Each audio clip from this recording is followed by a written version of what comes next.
Seguro que es, seguro que es, ay, ya, Dios. Ya, ni modo, ¿qué podemos hacer? Está por aquí también Jessica. Jessica, ¿está presente Jessica?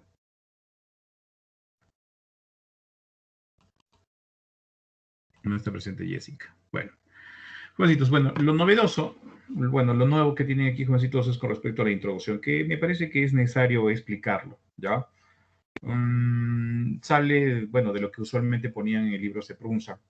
Es, creo, mucho más completo y aparte también hay que, es muy, más profundo inclusive que el concepto simple que ponían anteriormente. Muy bien. Vamos a ver lo siguiente. Vamos a tratar el Perú. Ojo, ¿en qué sentido vamos a hacerlo práctico? Recuerda que a veces a la uso se le ocurre preguntar, pues, preguntas de contexto. ¿En qué sentido? Te da la teoría, bien, la UNSA considera que tú sabes la teoría y, bueno, te permite apreciar, ¿sí?, tu teoría en la práctica. Preguntas de contexto. Entonces vamos a hacer eso, ¿ya? Oye, primero leemos el concepto y bueno, vamos a dar una explicación. Entonces, dice, la historia tiene como misión la construcción de una ciudadanía libre, con seres reflexivos respecto a lo que sucede en el mundo, que sirva para plantear soluciones a los problemas de la sociedad y que permita elaborar utopías.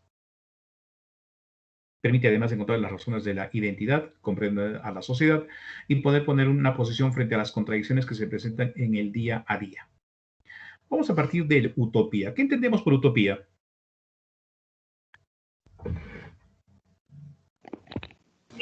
¿Fantasía?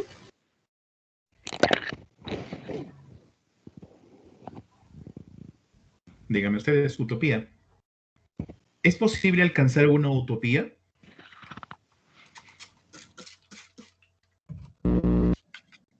No. No. No. Oiga, ¿tú crees que en el hombre del siglo XIX consideraba una utopía llegar al espacio? Sí, Sí. ¿Y qué pasó en el siglo XX? llegó. Seguro. Llegó, Llegamos. correcto. ¿Las utopías pueden ser alcanzadas? Sí. Oiga, imaginemos el Perú. ¿Cómo te gustaría que sea el Perú en este momento? ¿Te gustaría? Utopía. Más seguro. Que sea potencia. Más desarrollado. A mayor seguridad para las personas, por ejemplo, cero violaciones, cero feminicidios. Sería bonito esto. ¿Mm? Sería muy bonito. Otra, que sea potencia, ¿no? Que de repente que Perú se convierta, pues, qué sé yo, una potencia exportadora de tecnología, por ejemplo. Sería muy bonito también. ¿Qué otras utopías te has imaginado?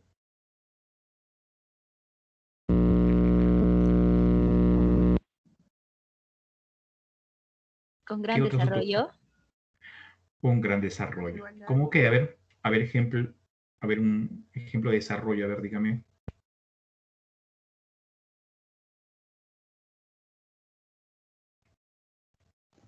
La industrialización del país, quizás. Ya una industrialización, por ejemplo, que en el que, qué sé yo, eh, imagínate, por ejemplo, a ver, vamos a acudir un poquito al nivel de los animes, ¿no? Que el Perú, por ejemplo, pueda desarrollar robots, por ejemplo, que el Perú, bueno, ya habíamos yo exporte tecnología, pero alguien más dijo algo, no lo escuché muy bien. A ver, por favor. En la educación, profe. Correcto, una educación de nivel adecuado para todos ustedes.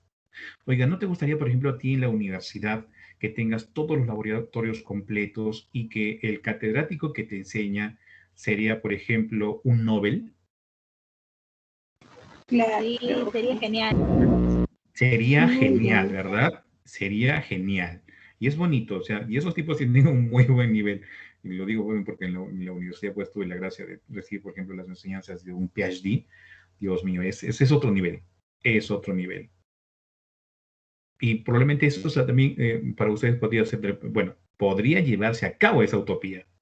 Pero para poder llegar a todo lo que nos estamos planteando el día de hoy como utopía, tenemos que aterrizar en nuestra realidad y nos damos cuenta que nuestra sociedad tiene muchos problemas, muchísimos problemas. Problemas económicos, problemas sociales, problemas culturales, políticos, de seguridad, etcétera, etcétera. N problemas. N problemas. Bien. Pero, ¿quién crees que te va a concientizar de que tienes que resolver estos problemas el día de hoy para poder llegar a la utopía que tú te planificas o que tú te planteas? ¿Quién?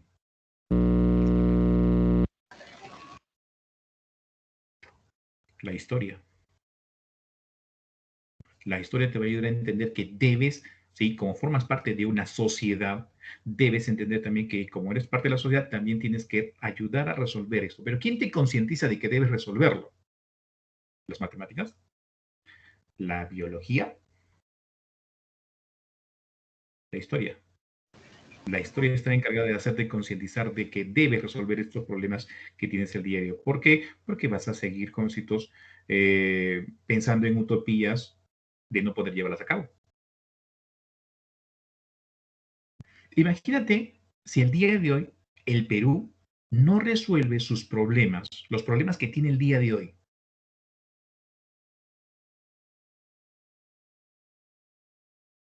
¿Mm? De acá a 5 años, ¿qué tipo de presidentes estaríamos eligiendo? Pucha, profe, iría de mal en la política. Ahora, mm, ahora, para poder resolver los problemas de la actualidad, ojo, necesitamos tener una formación, ¿sí? Una formación educativa. Bien, aquella educación formativa que nos convierta en seres pensantes, que reflexionamos y podamos de repente tomar, digamos, enfrentar los problemas planteando las soluciones, jovencitos, de una manera efectiva para que ese problema se acabe y pueda ser capaz y podamos ser capaz de llegar a esa utopía. Pero para poder enfrentar los problemas, jovencitos, tenemos que eliminar, por ejemplo, qué sé yo, creo que te has dado cuenta el día de hoy, mucha gente tiene miedo el día de hoy por lo que va a pasar en política. Probablemente algunos motivados por el miedo, bien, por algunas convicciones de repente económicas, algunas convicciones morales. Mm, como que en este momento no estamos desarrollando una ciudadanía libre. Oiga, pero ¿quién nos ayuda a formar esa ciudadanía libre? La historia. Bien, su misión es esa, formar seres pensantes que puedan ayudar a la sociedad a resolver sus problemas para poder alcanzar sus utopías. Recuerda que también la historia, ¿ya? A ver, vamos a ver, Juancito, eso de la identidad. Imagino que durante la semana, antes del partido de ayer, mucha gente se enteró, ¿no? La metida de mano de la política probablemente en la actividad deportiva con la cual más nos identificamos, ¿no? Y probablemente también hayas visto que mucha gente reaccionó. ¿Por qué han hecho eso? Es más, mucha gente, y probablemente lo has visto en las redes sociales, ¿no? Que reaccionó. Ojalá que pierdan. Y dicho y hecho, pues perdió. Como castigo, profe. Mm, claro, un castigo. Entonces nos identificamos, ¿sí? Con esa camiseta y empezamos de repente a renegar por qué hicieron eso, ¿no? Porque empezaron a soltar dinero y a hacer buenos sus famosos comerciales. Identidad. O sea, para que nosotros nos identifiquemos con una sociedad, con nosotros, para que nosotros podamos identificar los problemas de esa sociedad, debemos identificarnos con esa sociedad. ¿Sí? Y nos vamos a identificar juntos porque hemos nacido aquí, hemos comido bien rico, tenemos nuestros amigos, tenemos nuestra familia, nos une una historia, una costumbre, una tradición, una creencia. Nos identificamos. Y si algo ataca a esa sociedad, tú reaccionas, te identificas con ella. El día de hoy, jovencitos, la población, gran parte de la población peruana, está en una contradicción. Y el día, bueno, pasó el domingo, pues, ¿no? Pasado mañana. Si fue pasado mañana. La gente va a tener que sopesar las contradicciones que se han generado en el aspecto político. ¿Qué haces? ¿Por quién decides? Dejando de repente el lado político. Te pongo de repente otra contradicción. A ver, hace años el norte de Chile, por ejemplo, tiene problemas de escasez de agua, sequía. Muy bien, que afectan prácticamente a su producción y el único proyecto, o en todo caso el proyecto viable que están viendo, por ejemplo, los chilenos para poder solucionar está, por ejemplo, meter mano al recurso hídrico del lago Titicaca.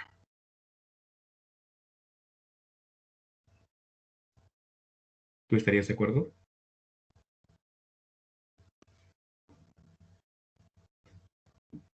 No, profesor. No, Jamás, no, jamás.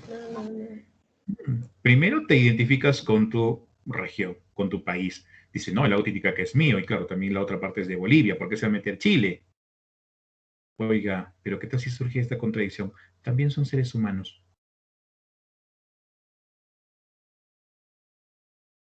¿Qué haces? pero no son peruanos, peoso. Esas son las contradicciones, güey. No son peruanos, pero sí son seres humanos, al igual que los peruanos y los bolivianos. Es que Entonces, ¿quién por te un ayuda? lado va nuestros pensamientos sobre lo que ha dejado la historia con Chile y otro parte también va que tenemos que tener cierta humanidad o moralidad entre humanos. Muy bien. Lo que ha dicho la señorita me parece muy, muy interesante.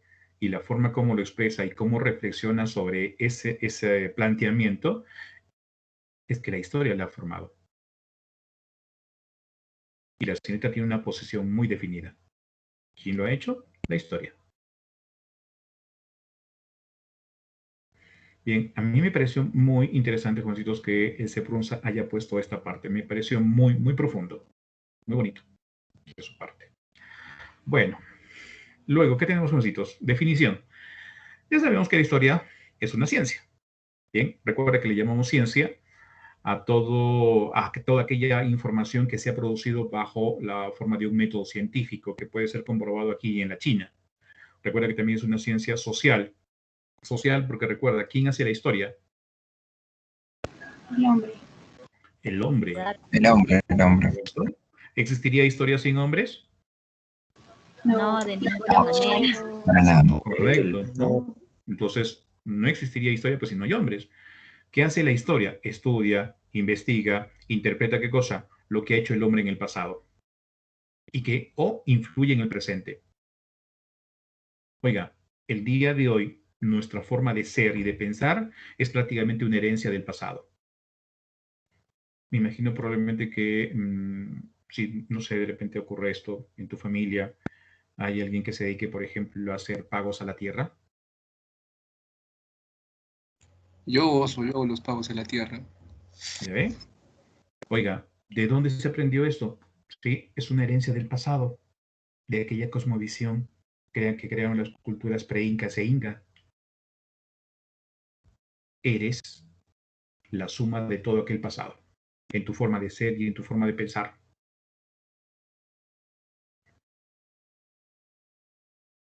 Bien. Oiga, el día de hoy, bueno, ¿por qué has decidido, por ejemplo, ponerte a estudiar o querer estudiar en la universidad? ¿Por qué? Para tener una formación profesional que ayude a que me solvente en el futuro. Muy bien. ¿Hay alguna referencia en tu pasado que el día de hoy haya permitido que hayas tomado esa decisión? Sí, sí. ¿Podemos saberlo? ¿Por qué escogí la carrera o por qué escogí formarme en una universidad? ¿Por qué escogiste la carrera? Es que tengo una referencia, que es mi hermano mayor, entonces él ya está acabando la carrera y siempre lo he visto ahí como un ejemplo. Entonces, elegí. ¿La has visto progresar y crees que también tú mismo también lo puedes hacer, que lo puedes lograr? Sí, sí, sí, Sí, exacto. bien, Bien, entonces siempre tenemos una referencia en el pasado por el cual nos hemos decidido, sí, ¿sabes qué? Yo quiero ser historiador, por ejemplo, ¿no? A mí me gustó mucho porque en el colegio tenía una profesora, le llamaba la tiburona, bien, y esta señora, pues, oiga, cuando ella enseñaba, ojo, no, ni siquiera se movía una mosca. Y lo confirmé cuando tuve los profesores en la universidad. Había un profesor que me agrada, siempre lo comento, un profesor que estudió en Rusia, ¿ya? Y el tipo era muy disciplinado, muy organizado, muy leído el tipo, ¿no? Y con el tipo podías conversar pues horas de horas.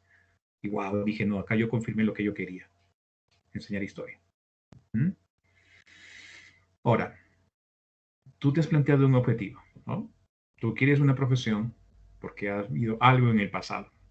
Entonces, tú estás actuando conforme a lo que has pensado. Tú estás haciendo tu propia historia. ¿Bien? Y las decisiones que has tomado el día de hoy en tu historia de vida se va a ver de acá pues a unos años. Muy bien. Y ese futuro que tú te ves de acá a unos 5, 6, 7 años como profesional de la medicina, de la ingeniería, etcétera, como si todos, va a tener sus frutos. Pero claro está, estás tomando una decisión el día de hoy. Y ahí en esa referencia, a partir de los seres humanos hacemos nuestra propia historia y el futuro está determinado por lo que hacemos. Por lo tanto, también, jovencitos, debemos tomar conciencia de qué, de que lo que hacemos trae consecuencias, sean positivas o negativas. Eso depende de ti, exclusivamente de ti. Muy bien. ¿Desde qué momento se puede estudiar la historia, jovencitos? La aparición del hombre. Desde la aparición del hombre hasta A la época contemporánea. el Actualidad. presente, hasta la actualidad, hasta el presente. Perfecto. Muy bien, vamos ahora con la diacronía, formas de estudio de la historia, la diacronía. Muy bien, la diacronía, jovencitos, ya creo que es un concepto conocido por varios de ustedes, en el sentido, jovencitos, que si queremos estudiar la historia, podemos hacerlo de dos formas, la diacronía y la sincronía. La diacronía, bien, ¿qué le interesa a la diacronía cuando estudia la historia? Le interesan los cambios. Le interesan los cambios. ¿Cómo se van a dar esos cambios?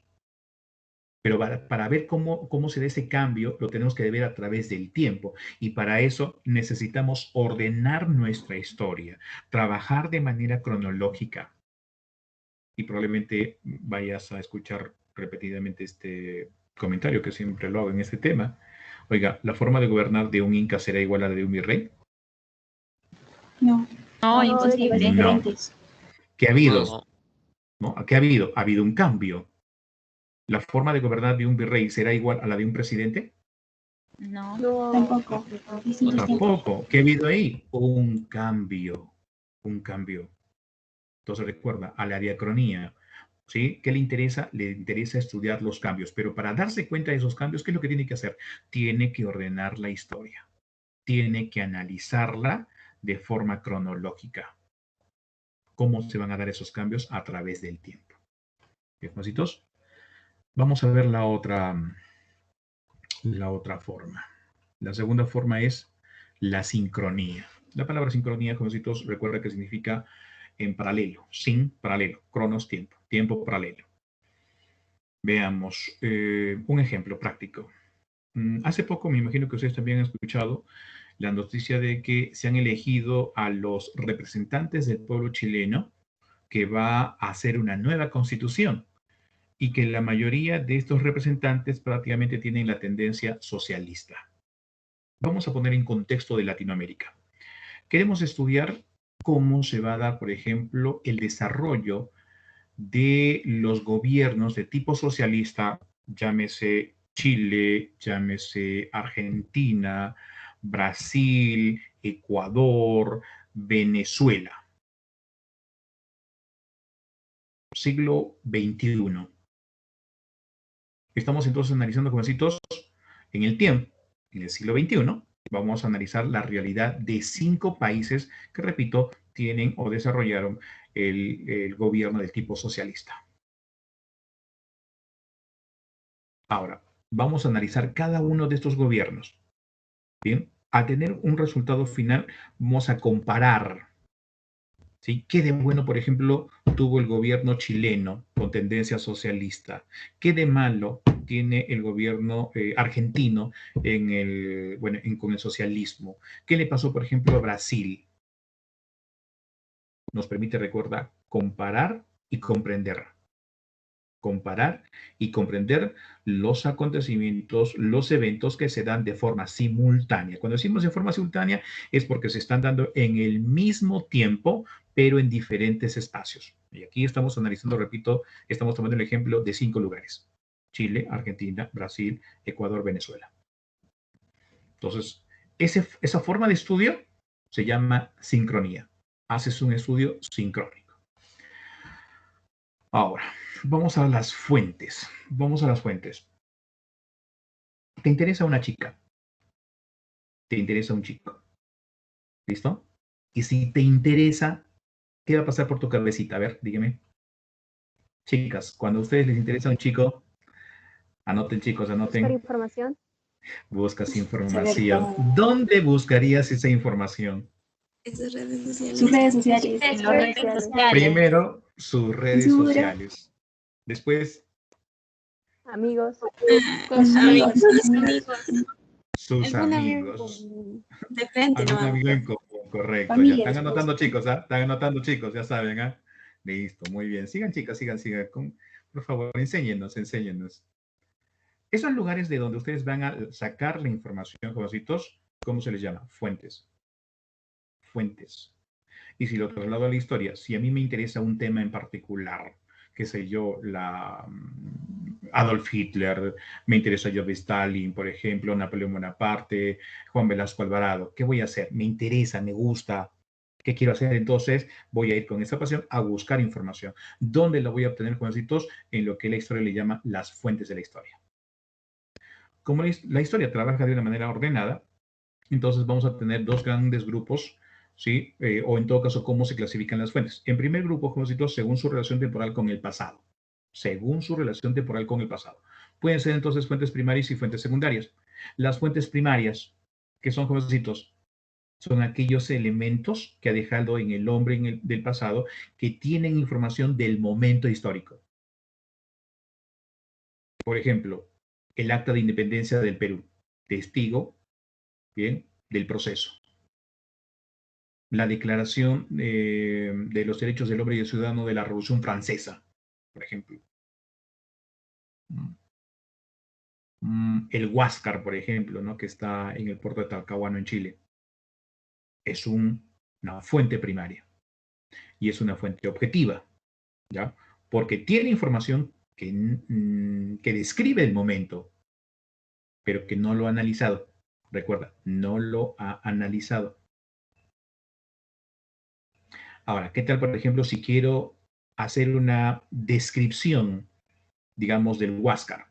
Me voy a ir a Chile, le voy a pedir permiso al gobierno chileno, voy a llegar al puerto de Talcahuano, voy a apreciar la magnitud, bien, del barco, su forma, el material, las medidas, eslora, proa, popa, cañones, sus máquinas. Voy a hacer una descripción. Y esa descripción la puedo escribir en un libro. Pero esta descripción también va a incluir, ¿qué cosa? El análisis, ¿sí? Como profesional de la historia, ¿sí? Para que el mundo pueda leerlo. Lo que he hecho es un libro histórico sobre el Huáscar. Entonces, a eso, ¿cómo lo puedo calificar? Como una fuente secundaria. Recuerda, esa fuente secundaria se va a escribir mucho tiempo después, ya, mucho tiempo después. Ojo, en este caso, siglo XXI. Oiga, ¿de qué año es el Huáscar? Es de 1864, ¿ya? Y es considerado el día de hoy como el segundo barco más antiguo totalmente conservado en el mundo. Bien, entonces todo eso lo voy a escribir pues en una fuente secundaria. Pero repito, para hacer una fuente secundaria, ¿qué necesitas? Una fuente primaria. Vamos ahora al segundo grupo. Según el tipo de información. Según el tipo de información. Ahora, primer grupo, fuentes escritas o documentales. todo lo que se ha escrito, repito, todo lo que se ha escrito en un documento, ¿ya? Todo lo que se ha escrito en un documento. Pueden ser cartas, diarios, manuales, registros, testamentos, periódicos, etcétera, etcétera, etcétera. Incluye, como decimos, también, no necesariamente un papel, ¿ah? Puede ser una tablilla de arcilla, por ejemplo. Puede ser de repente jeroglíficos mayas, por ejemplo, hechos en fibras vegetales, por ejemplo. ¿Ya? Recuerda, documentos escritos. Fuentes materiales o monumentales, o también consideradas como restos arqueológicos, por lo que ha hecho el hombre en el pasado. Ahora, estas pruebas, o en todo caso estas fuentes arqueológicas, nos van a determinar, como decimos, el grado de desarrollo. Te pongo un ejemplo. Tengo, por ejemplo, la ciudad de Caral, ¿ya? La ciudad de Caral. Y al otro extremo tengo, por ejemplo, Machu Picchu, como representante de los incas. Pregunto, ¿cuál de las dos culturas crees tú que tuvo un mayor adelanto cultural? ¿Caral o los incas? Los incas, los incas, los incas. Los incas, ¿correcto? Oiga, pero para poder hacer, por ejemplo, Machu Picchu, también debo de haber considerado, por ejemplo, de que aquella cultura inca tuvo un gran desarrollo social y económico como para ponerse de acuerdo y construir semejante obra. Entonces, no te olvides, las fuentes materiales o monumentales nos sirven para establecer, como decimos, el desarrollo cultural y tecnológico y socioeconómico de una civilización. Fuentes orales. Fuentes orales, aquello que se transmite de generación en generación vía oral o vía de la palabra. Para poder aprender estos cuentos vamos a hacer lo siguiente. Aquí hay 6 cosas que tienes que aprender las fuentes orales y vamos a dividirla en 2 grupos. ¿Ya? Por ejemplo, por un lado vamos a establecer, por ejemplo, costumbres, creencias, tradiciones. Costumbres, creencias, tradiciones. Bien. Kevin. ¿Está por ahí, Kevin? ¿Estás vivo todavía? Bien. No está ¿Sí? Kevin, listo. ¿Qué hiciste en Año Nuevo? ¿En Año Nuevo? Sí. Me bañé en cerveza, oso. Oh, suma, qué rico. La cerveza. La cerveza. Oye, ¿y por qué hiciste eso? ¿Para qué te conmovió hacer eso? ¿Ah? Era champaña, no era cerveza y pues, no sé, supongo que es una tradición. Mi tía siempre nos agarraba la champaña y nos echaba a todos, ¿no? A todos de la familia. Ya, muy bien. Oye, entonces, ¿cómo lo has aprendido? Lo has aprendido vía oral, ¿no? O sea, decía, sí, ya, te voy, para que te vaya bien, ¿no? Te decía, para que te vaya bien el año, te echa bien. tu botella de champán. Sí, ojo, eso es una fuente oral. Lo que aprendiste ha sido, pues, vía oral. Ojo, costumbres, creencias, tradiciones. Recuerda bien, ¿eh? Costumbres, creencias, tradiciones. El otro grupo, leyendas, mitos, cuentos. Leyendas, mitos, cuentos. Para las personas que viven, por ejemplo, por ese lado de Paucarpatas o Cabaya, probablemente se hayan fijado en la parte izquierda de la cima del Pichu Pichu. ¿Qué forma tiene? Pero durmiendo. El indio dormido. El indio dormido, correcto. El indio dormido, entonces, ¿qué es? ¿Cómo lo podríamos catalogar? ¿Un cuento? ¿Una leyenda? ¿Un mito? Mito. Mito. Mito. Recuerda que mito es cuando intervienen los dioses. Los actores principales son los dioses. Leyenda cuando intervienen los hombres o los héroes. Recuerda que eso también fue pregunta de examen. Esto fue pregunta de examen. La diferencia entre una leyenda, qué característica corresponde a una leyenda y qué corresponde a un mito. Por si acaso, eso pregunta de examen ha sido cuántos los años varios atrás. No te olvides. Muy bien. Vamos ahora con las fuentes audiovisuales. Fuentes audiovisuales. ¿Ya? ¿Qué son? Imágenes. Imágenes y sonidos. ¿De qué? De lo que hace el hombre, pues. ¿Cómo se obtiene? Gracias a un aparato tecnológico. Ahora que está de moda, por ejemplo, el TikTok, ¿no? Por ejemplo, depende, no sé si ustedes revisan TikTok, hay muchas personas que salen, pues, que han salido por la noche, por Arequipa, y empiezan, pues, a grabar las calles, empiezan a a grabar las veredas, las pistas empedradas, la plaza de armas, la catedral, ¿no? Y le ponen pues una música, ¿no? Como que hace recordar la nostalgia, ¿no? De cuando todavía no estábamos en pandemia. Entonces, ese TikTok, digamos, esa grabación, ese video, también es una fuente audiovisual. ¿Obtenida gracias a qué? Gracias pues a un celular. ¿Mm? Interesante. Fuentes antroposomáticas, todo lo que tenga que ver con el hombre. Sus cabellos, su cráneo, sus huesitos, su fémur, etcétera, etcétera, ¿ya? Incluyendo los coprolitos.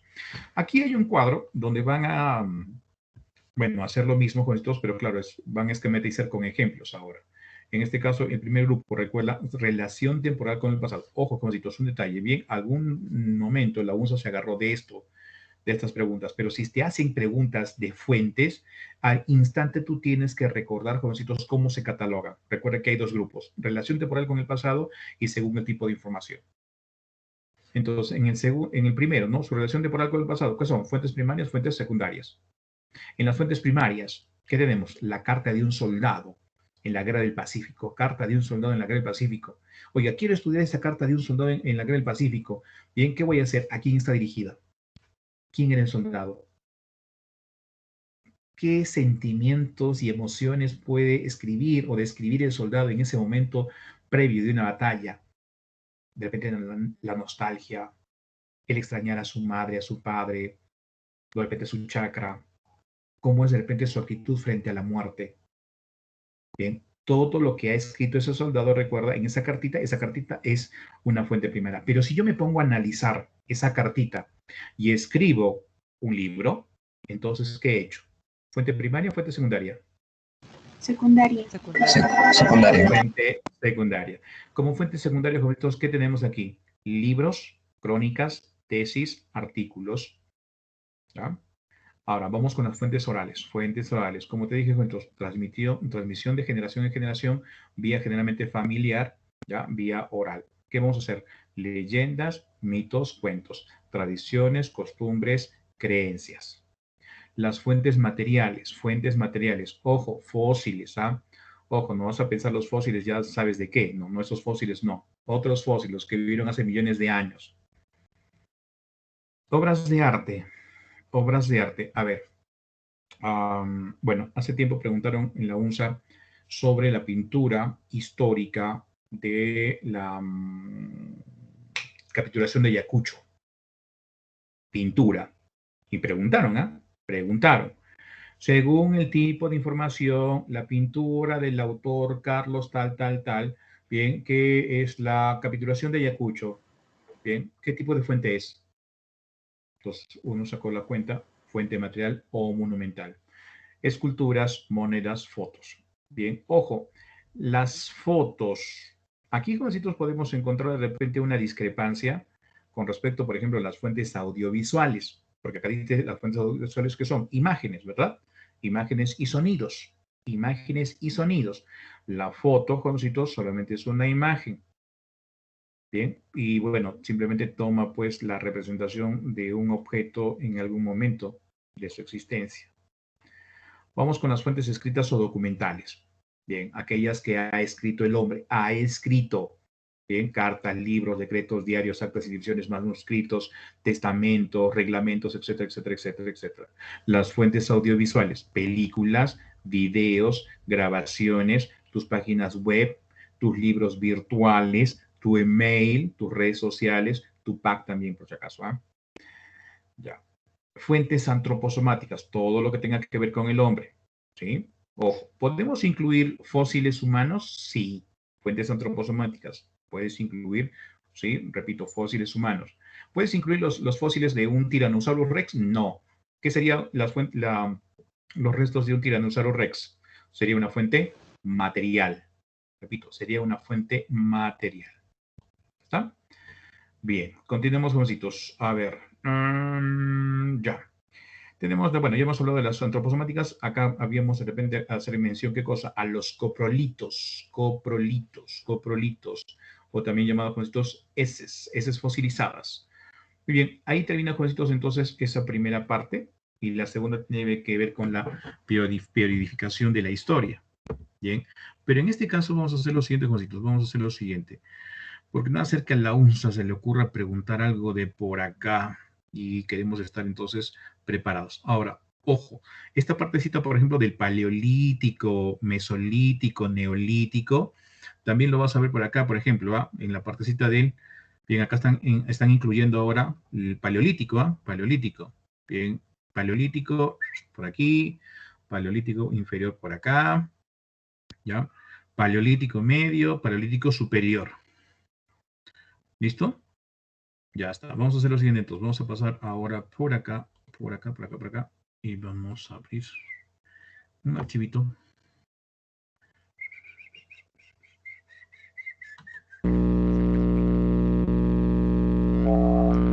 Sí, aló. Hola, David Leonardo. Tienes que solucionar esa estática que se genera. ¿Hay alguna que predomine sobre la otra en las fuentes? ¿Predomina? O sea, que es más importante que otra. Si me preguntan, digamos, asignadas, ¿qué fuentes? Y cumple ambas, o sea, podría ser, es primaria, pero a la vez es escrita. ¿Cuál tendría que marcar como respuesta? Fuente primaria escrita. Bueno, tendrías que especificar qué alternativas también, pues, ¿no? Para poder decidir. O sea, no hay un criterio, ¿no? Hay diferentes puntos de vista en ese caso, ¿ah? Pues de acuerdo al punto de vista. Por ejemplo, el caso de la fotografía, pues, ¿no? Una foto. Bien, recuerda que la foto es producto de un aparato tecnológico que cumple el criterio entonces de fuente audiovisual. Pero ¿qué están haciendo aquí? Están colocándolo como una fuente monumental. Ese de repente sería depende de la intención de tu pregunta, ¿no? En el caso de la foto. Muy bien, vamos a ver entonces la división de la historia. Veamos. Bien, a ver. Para dividir la historia, Juanitos, recuerda que tenemos que tomar en cuenta qué cosa. La aparición de la escritura. La aparición de la escritura, Juancitos. Entonces, a la aparición de la escritura la vamos a considerar, ¿dónde? En una etapa intermedia llamada la protohistoria. Ahora, lo que está antes de la escritura, le vamos a llamar ¿qué? Prehistoria. Lo que está después de la escritura, le vamos a llamar historia. Muy bien, en el caso de la prehistoria, ¿desde qué momento se podría estudiar la prehistoria? Desde el proceso de la hominización. Proceso de la hominización, porque recuerda que ese proceso de la hominización da como resultado al principal personaje pues, de la historia, que es el hombre. Bien, al sujeto de el personaje activo de la historia, el hombre. Ahora, la prehistoria, recuerda, a su vez se va a dividir de acuerdo a qué? De acuerdo al material con el cual se hicieron sus herramientas. Inicialmente fueron de piedra y después fueron de metal. La edad de piedra, ¿cómo se divide? Paleolítico, mesolítico y neolítico. Paleolítico, mesolítico y neolítico. Muy bien. ¿A qué hace referencia los nombres? A la forma como se trabajó la piedra. Piedra toscamente tallada, paleolítico. Piedra pulida, neolítico. Bien, piedra intermedia, mesolítico. Hay una etapa intermedia, calcolítico, eneolítico, cuprolítico. Bien, una etapa intermedia. Que resulta, jovencitos, entonces, que en esta época se utilizaba herramientas de piedra y todavía herramientas de metal. ¿Ya? Pero con el tiempo el hombre simplemente se decidió por los metales, dejando de lado la piedra. En la edad de los metales, cobre, bronce, hierro. Y bueno, la parte de la historia, con sus 4 edades, antigua, media, moderna y contemporánea. Bien, acá solamente tienes la presentación, el esquema. Y vamos a desarrollarlo entonces, para trabajar también la otra parte de lo que es hominización. Vamos, como que nos adelantamos un poquito más. ¿Qué edad tienes? 11:54. Ya, jovencitos, veamos. Cuando hablamos del paleolítico, jovencitos, estaríamos hablando primero de sus etapas. Inferior, medio, superior. Inferior, medio, superior. En el paleolítico inferior, ¿con qué homínido estaríamos empezando? Homo habilis. Con el Homo habilis, Y el Homo habilis, recuerda, ¿por qué es famoso? Fabricar herramientas. Por fabricar las primeras herramientas de piedra. Recuerda, jovencitos, que estas herramientas de piedra las fabrica porque tuvo una necesidad y en base a esa necesidad, listo, encontró una solución. La necesidad era alimentarse. El asunto era cómo conseguirlo. Fabricó herramientas de piedra. Pero recuerda que las herramientas de piedra que él fabricó fue producto de una idea que nace en su cerebro. Entonces, ¿por qué al Homo habilis, jovencitos, lo incluimos como el primer representante del género Homo? Porque fue el primer ser humano en usar su racionalidad. Recuerda, racionalidad, pensamiento. Listo. Ahora, el Homo habilis. Recuerda también que en el Paleolítico inferior hay otra especie, ¿ya? Hay otra especie que ya dominó prácticamente el uso del fuego. Y generalmente, ¿quién fue? El Homo erectus. El Homo erectus. El Homo erectus, recuerda, y que gracias al dominio del fuego, prácticamente el hombre tuvo una revolución tecnológica. Otra cosa más, Juancitos, cuando aparece el Homo habilis en las eras geológicas, ¿cómo se llamaría la era con la cual se inicia con la aparición del Homo habilis? La era cuaternaria, o también conocida como la era antropozoica, ¿correcto? La era antropozoica, recuerda que se divide en dos etapas. La primera es el Pleistoceno. La segunda es el Holoceno, ¿correcto? Listo. El Pleistoceno hace 2.500.000 años. ¿Hace cuánto tiempo terminó? Hace 10.000 años. ¿Qué hubo en el Pleistoceno? ¿Recuerda qué hubo en el Pleistoceno? Glaciaciones. Glaciaciones, ¿sí? Mucho frío, glaciaciones, ¿verdad? 4 glaciaciones. ¿Cuál fue la última glaciación? Wisconsin. En el caso de América, Wisconsin. En el caso de Europa se llamó Burns. Recuerda, en el caso de Europa se llamó Burn, W-U-R-N, Burn. Muy bien, ahora, esta última glaciación, ¿hace cuánto tiempo acabó? Hace 10.000 años, hace 10.000 años, ¿listo? Y hubo un cambio climático porque, recuerda, empezó a hacer más colorcito. Ahora, regresamos al Pleistoceno. Muy bien, el Paleolítico, inferior, medio, superior. Hemos hablado del inferior. Otra cosa más que tenemos que hablar. ¿Qué tipo de economía tuvo? Parasitaria.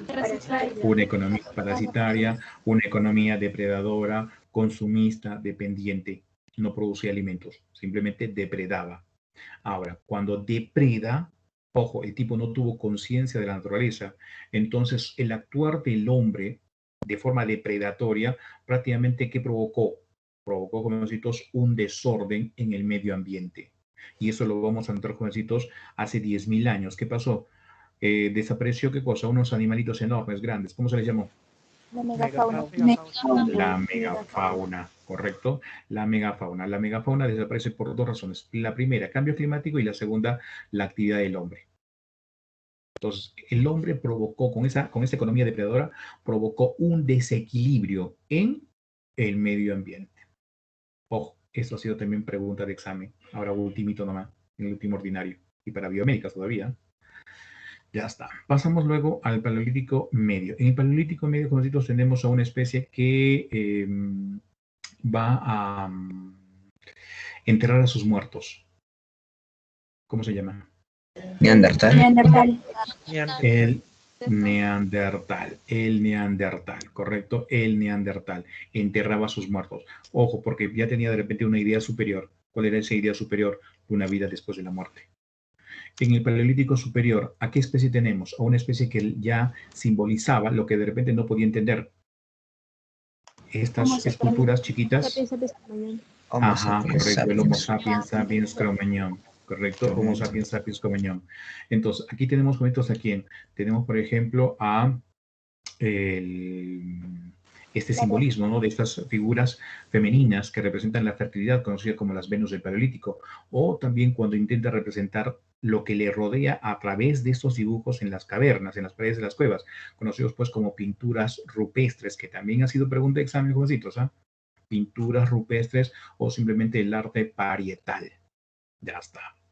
Entonces no te olvides aquí, Paleolítico inferior, vamos a ver, jovencitos, ¿a qué hominio tenemos? Homo habilis. Listo. Al que dominó el fuego, Erectus. Al que enterraba a sus muertos, Neandertal, correcto. Al que pintaba, jovencitos, la realidad de forma de repente subjetiva, Cromañón, Homo sapiens sapiens Cro-Magnon, ¿correcto? Ya está. Ahora sí, nos vamos al Mesolítico. Empezó hace 10.000 años. ¿Y con qué coincide? Coincide, recuerda, con el Holoceno. El inicio del Holoceno, recuerda, trae cambios climáticos, desaparecen las glaciaciones, se extingue la megafauna y entonces el hombre, recuerda, tuvo una crisis alimentaria porque al desaparecer estos animalitos se fue, pues, desapareció la gran reserva de carne. ¿Qué hizo el hombre? Aprendió a domesticar, ¿sí? ¿Qué cosa? Plantas y animales. Al domesticar plantas y animales, jovencitos, ¿qué pasó, jovencitos? En el Neolítico vamos a ver ya prácticamente dos nuevas actividades. ¿Cuáles fueron esas actividades? La agricultura y la ganadería. Gordon Chill, jovencitos, le llamó a lo que ocurrió en el Neolítico revolución neolítica. No le llamó neolítico. ¿Por qué no neolítico? Porque la palabra neolítico significa piedra nueva. ¿A qué se le llama a la piedra nueva? A la piedra totalmente pulida. La herramienta totalmente pulida queda totalmente distinta a, a la piedra del Paleolítico, que era toscamente tallada. Entonces, Gordon Chill dijo lo siguiente: no podemos representar los grandes cambios de esta época en solamente el término neolítico. Tenemos que utilizar ese término, revolución neolítica.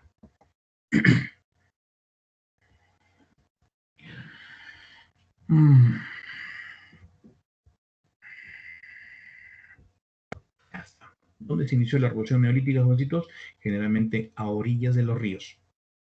Y vamos a encontrar, jovencitos, que hay un territorio, ¿no?, donde se ha establecido este conocimiento, bien, que va a ser justamente el territorio de Egipto y Mesopotamia, y por la forma que genera, ¿ya?, esta zona, le vamos a llamar entonces la media luna fértil o el creciente fértil. Es ahí donde empezó, ¿qué cosa? La domesticación de animales y plantas, que permitió la formación, jovencitos, de varias cosas. ¿Ya? Entonces, la revolución neolítica prácticamente se inicia en el área de la alimentación gracias a dos actividades, agricultura y ganadería, y que a su vez van a permitir la modificación de las cosas que había aprendido el hombre en el Paleolítico. Es más, dejó la mentalidad del Paleolítico y asumió una nueva. Entonces, aquí tenemos que ver, por ejemplo, el aspecto político, que resulta que en la época del Paleolítico teníamos, por ejemplo, el patriarcado y el matriarcado, bien, como formas de gobierno. Ahora, ¿por qué patriarcado? ¿Por qué matriarcado? Gobernaba el grupo humano aquella persona que supiera obtener alimentos. El más experimentado era el jefe. Pero ¿qué aparece en el Neolítico? Aparecen, por ejemplo, los sacerdotes. Aquellas personas que empezaron a observar la naturaleza, a observar la posición de los otros para poder establecer las temporadas en donde podríamos sembrar. Cuestión económica. Dejamos esa economía depredadora, esa economía dependiente, esa economía de subsistencia por una economía productora de alimentos. ¿Qué alimentos vamos a producir? A través de la agricultura y la ganadería. Empezamos a producir más alimentos. Bien, entonces, ¿qué pasó? Aspecto social. El hombre se vuelve sedentario. ¿Qué dejó de ser? Dejó de ser nómada. Y también se dieron, jovencitos, la aparición de nuevos grupos sociales, todos de acuerdo a la actividad de trabajo que estaban haciendo en el Neolítico. ¿Eras agricultor? Campesino. ¿Eras ganadería? Pastor. Oiga, artesanías, ¿no? Como ya no tienes que estar caminando para buscar tu alimento, tu tiempo libre lo vas a emplear ¿para qué? Para poder de repente generar otros elementos que te van a ayudar a tener una vida sedentaria. Aspectos culturales. Apareció el conocimiento de la naturaleza, de los astros, porque están relacionados ¿con qué? Con la agricultura. Una vez que ya tienes un asentamiento, vas a empezar a desarrollar arte. Cuestión religiosa. Esos sacerdotes jovencitos van a cambiar los dioses. En la época del Paleolítico, prácticamente esa gente se inspiraba probablemente en ser tan fuertes de repente como un oso, como un tigre de dientes de sable, como un mamut. Entonces, de repente sus costumbres o sus creencias de aquella época era que si yo quería ser de repente fuerte como un tigre de dientes de sable, mataba al tigre de dientes de sable, me quedaba de repente con uno de sus colmillos, lo tenía así como trofeo, o de repente me comía su corazón o me veía su sangre, y pensaba que ya dentro de mí estaba de repente el espíritu de ese animal. Pero ¿qué pasó en el Neolítico? Prácticamente la religiosidad o las creencias cambian, porque ahora prácticamente van a estar relacionadas ¿a qué? A la agricultura. Vamos de repente a encontrar un dios del agua, un dios del viento, un dios del sol, un dios de la tierra, porque están relacionadas justamente a lo que se producía en ese momento. ¿Me permite 6 minutos más para poder acabar ese tema? Porque ya son las 2:04, chicos. Sí, profe. Ok, vamos a continuar. Es más, no sé si es posible que nos quedemos después. Ahora, como no tienen examen diario, nos podemos quedar un ratito después desde la 1:15 para terminar incluso con hominización, volar ese tema de una vez. Sí, profe. Sí, profe. Ya, chévere. Ok, mira, primeras civilizaciones. Perfecto. Ojo, según Gordon Chill, las primeras civilizaciones, ¿de dónde serían? Gracias, Kevin. En Mesopotamia y Egipto. Pero ese mismo proceso de totalmente independiente, ¿ya? O sea, prácticamente los hombres van a llegar a lo mismo, se van a dar en otros lugares como China, India, Grecia, Perú y Mesoamérica. En el caso de Perú, jovencitos, Se establece, por ejemplo, que Caral es la primera civilización de América. Primera civilización de América. Ojo, pregunta que eso también ha sido examen, ¿ah? Examen, sí, UNSA. Primera civilización del Perú. Entonces, ese proceso que hemos escrito, sí, acá también en el Perú pasó. Y Caral sería la expresión de ese proceso. Más antiguo incluso que en Mesoamérica. ¿Qué situaciones se dio en la revolución neolítica? Por ejemplo, aparece la agricultura. ¿Gracias a quién se desarrolla la agricultura o a quién aparece? Gracias a la mujer. ¿Y por qué la mujer? Porque ella se dedicaba a la recolección de semillas. ¿Cuáles fueron las primeras semillas en ser domesticadas? Cereales, trigo, cebada. En el caso de la domesticación de animales, ¿quién se encargó? Fue el perro. ¿Por qué? Perdón, el hombre. El hombre. El hombre se recuerda a la domesticación. Las chicas van a decir, sí, correcto, van a decir ahorita, ¿no? Usted solito lo dijo. Yo solito me vendí. Yo solito me vendí. Ok, ya, mira. El hombre se encargó de qué? De domesticar animales. ¿Por qué? Porque él se dedicaba a la caza. El primer animal domesticado, jovencitos, va a ser el perro. Y el perro inicialmente, al ser domesticado, era pues para comérselo. ¿Ya? El hombre comía perro antes. Pero con el tiempo pues se ganó su cariño y el proceso que tuvo con el perro lo hizo con otros animales, dando por resultado domesticación pues de la vaquita, del chanchito, del pollito, bien, de la cabrita, del carnerito, etcétera, etcétera, etcétera. Las transformaciones sociales. ¿Qué pasó? Como empezamos a producir alimento, bien, entonces nos vamos a sedentarizar. Pero en el proceso también del sedentarismo aparecieron grupos sociales, de acuerdo a la actividad a la cual se dedicaban. Aparecieron sacerdotes, campesinos, pastores, artesanos. Oiga, pero de repente se nos dio la ambición de querer sembrar más y producir más, pero necesitábamos mano de obra, ¿bien? O en todo caso queríamos proteger de repente una región del ataque de otro grupo de personas que no habían logrado el mismo desarrollo. ¿Qué apareció? Aparecieron los guerreros. Y con los guerreros también aparecen los esclavos. ¿Y cuál va a ser la labor de los esclavos? Trabajar la tierra. Empezamos a producir alimento, empezamos a tener una estratificación social, empezamos a crecer como población y queríamos mejorar nuestro hábitat. Entonces, ¿qué aparecieron? Las primeras ciudades. Y con las ciudades asentadas, ¿sí? Los oficios artesanales se desarrollan aún más. Arquitectura, matemática, geometría, política, contabilidad, administración. ¿Dónde aparecieron las primeras ciudades? Mesopotamia.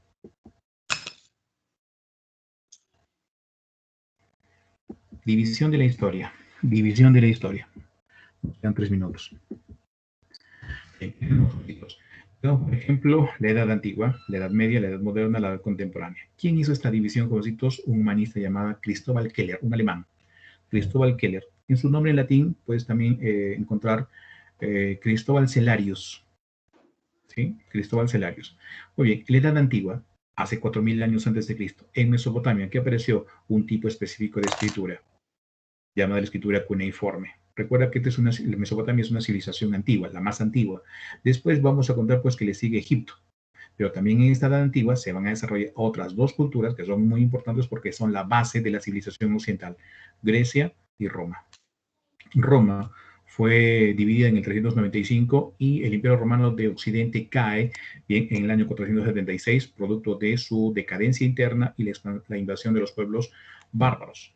Otra cosa interesante dentro de la Edad Media es que se va a desarrollar, por ejemplo, un sistema político, económico, social, donde una persona se tenía que someter a otra, conocido como el nombre del feudalismo, donde el poder lo tenía el señor feudal y la tierra le daba poder.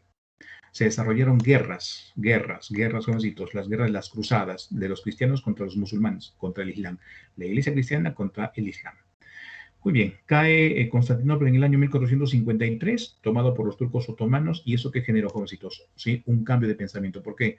Porque los turcos otomanos cerraron las rutas comerciales de Europa, y los europeos se vieron obligados a buscar nuevas rutas para tratar de salvar su economía. Es ahí donde tenemos, por ejemplo, los viajes de Colón que permiten prácticamente la conquista española ¿sí? de lo que es Sudamérica, Centroamérica y Sudamérica. Al final de la Edad Moderna, en el siglo XVIII, vamos a encontrar entonces el desarrollo de un movimiento filosófico llamado la Ilustración. Esa ilustración generalmente va a estar en contra de las herencias que habían dejado, por ejemplo, el feudalismo en la Edad Media y el mercantilismo de la Edad Moderna. La Ilustración influyó entonces para que se diera una revolución francesa Bien, y se iniciara entonces a partir del año 1789 otro proceso llamado la Edad Contemporánea. En la Edad Contemporánea vamos a ver, por ejemplo, el desarrollo de la revolución industrial, aquel proceso no de la mecanización de la producción, pero la mecanización trae otros problemas. ¿De dónde parten esos problemas? De la necesidad de contar con la mayor cantidad de consumidores, o sea, un mercado, y también de las materias primas para seguir produciendo.